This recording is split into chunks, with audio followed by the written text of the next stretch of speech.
Aujourd'hui, on va parler de vampire. Ce concept qui veut dire tout et rien à la fois. Du coup, on va approfondir le sujet.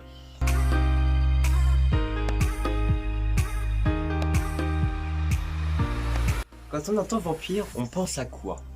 Direct à ces créatures maléfiques venues de l'au-delà, et surtout à notre très cher ami, le comte Dracula, le plus connu des vampires. Mais là, on est dans la légende.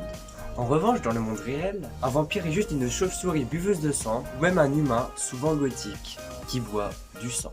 D'ailleurs, au Japon, il existe des restaurants où l'on boit du sang, comme ici du vin, frais ou vieilli.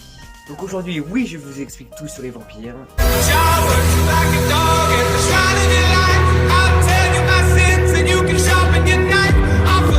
D'abord le mythe, terrifiant autant que fascinant, de l'Antiquité au Moyen-Âge, le vampire terrifie les villageois.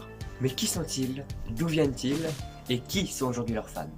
Donc les vampires, nés du folklore populaire et des superstitions qui traversaient les âges. Selon les continents ou même les pays, les croyances ou les cultures, ces caractéristiques diffèrent, mais on revient toujours au fondamental, il est un terrible buveur de sang humain.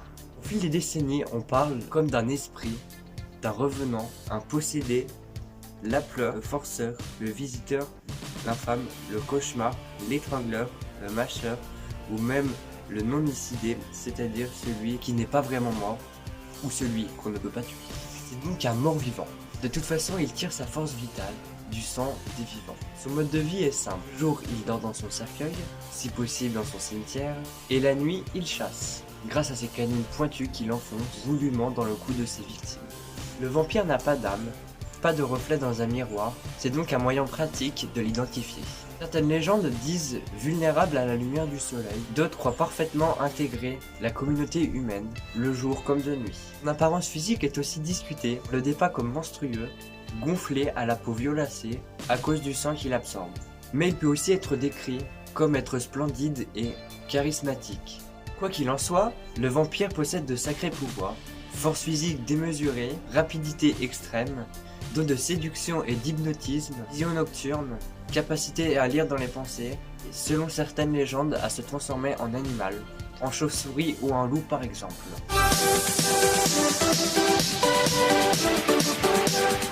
Le vampire craint les objets du culte, les crucifixes, l'eau bénite, il ne peut pas rentrer dans une église ou un temple. On ne peut pas le tuer puisqu'il est déjà mort, mais on peut le renvoyer dans l'au-delà, à coups de balles d'argent, de pieux enfoncés dans le cœur, en le décapitant ou en brûlant son corps.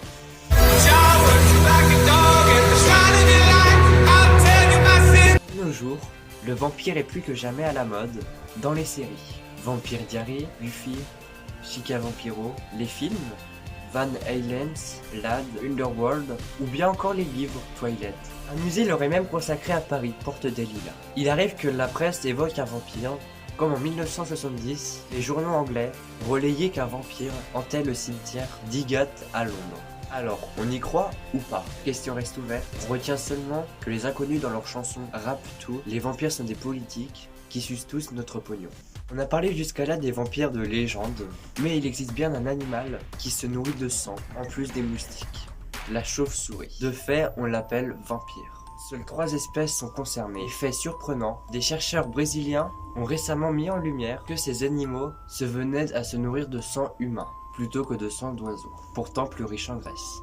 La communauté scientifique y voit une adaptation au grand bouleversement climatique et à la déforestation qui perturbe leur environnement. Le problème est que ces chauves-souris, elles s'obstinent à mordre l'humain, pourraient transmettre les maladies dont elles sont porteuses, la rage ou le virus Antahan qui provoque de graves fièvres hémorragiques. Pas de panique, ces chauves-souris à pattes velues ne vivent que dans les zones tropicales du continent américain. Maintenant que vous savez toutes les infos, je vous laisse en faire votre idée, et surtout, si vous chassez le vampire, n'oubliez pas de fumer.